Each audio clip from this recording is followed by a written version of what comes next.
સાબરકાંઠા જિલ્લાથી મહત્વના સમાચાર આવી રહ્યા છે ત્યારે આપ જોઈ રહ્યા છો સાબરકાંઠા ઈડરના મુખ્ય સમાચાર।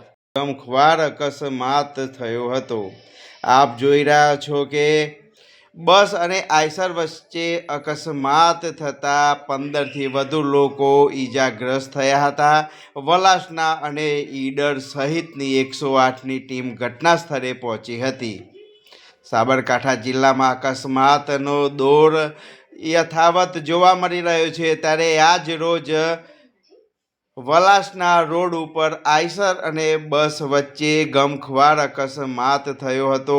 વલાસના અને ઈડર સહિતની 108 ટીમ ઘટના સ્થળે પહોંચી હતી। ઈડર વલાસના પર ગમખ્વાર અકસ્માત થયો હતો।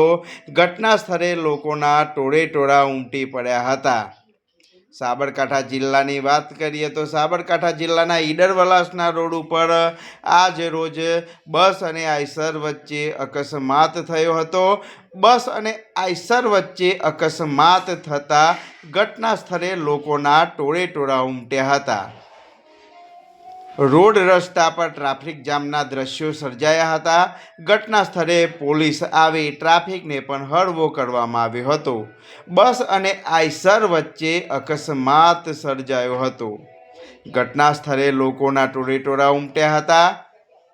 વધુ વાત કરવામાં આવે તો સાબરકાંઠા જિલ્લાના ઈડર વલાસના રોડ ઉપર બસ અને આઈસર વચ્ચે અકસ્માત નડ્યો હતો।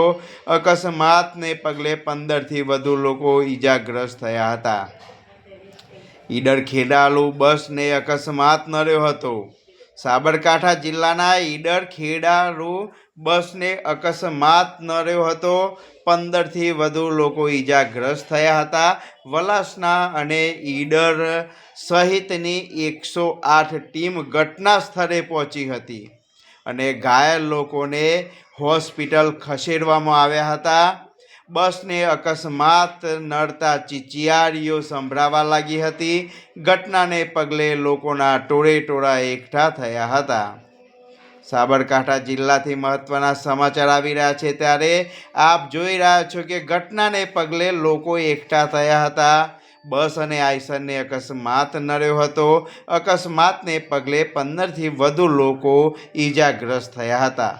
મિત્રો, અમારી આ જીકે ટીવીના પળે પળના સમાચાર જોવા માટે અમારી ચેનલને લાઈક, શેર અને સબસ્ક્રાઈબ જરૂર કરજો જેથી કરીને અમારા રોજે રોજના તાજા સમાચાર આપની સમક્ષ અમે પહોંચાડી શકીએ। સાબરકાંઠા જિલ્લાથી મહત્વના સમાચાર આવી રહ્યા છે ત્યારે વલાસના ઈડર સહિતની 108ની ટીમ ઘટના સ્થળે પહોંચી હતી। આઈસર અને બસને અકસ્માત નડ્યો હતો। અકસ્માતને પગલે લોકોની ચીચિયારીઓ સંભળાવા લાગી હતી। ઘટના સ્થળે લોકોના ટોળેટોળા ઉમટી પડ્યા હતા। ઘટના સ્થળે પોલીસ પહોંચી હતી। ટ્રાફિકને હળવો કરવામાં આવ્યો હતો। ઘટના સ્થળે પોલીસ પહોંચી અને ટ્રાફિકને હળવો કરાયો હતો તો બીજી તરફ 108ની ટીમો દ્વારા દવાખાને ખસેડવામાં આવ્યા હતા।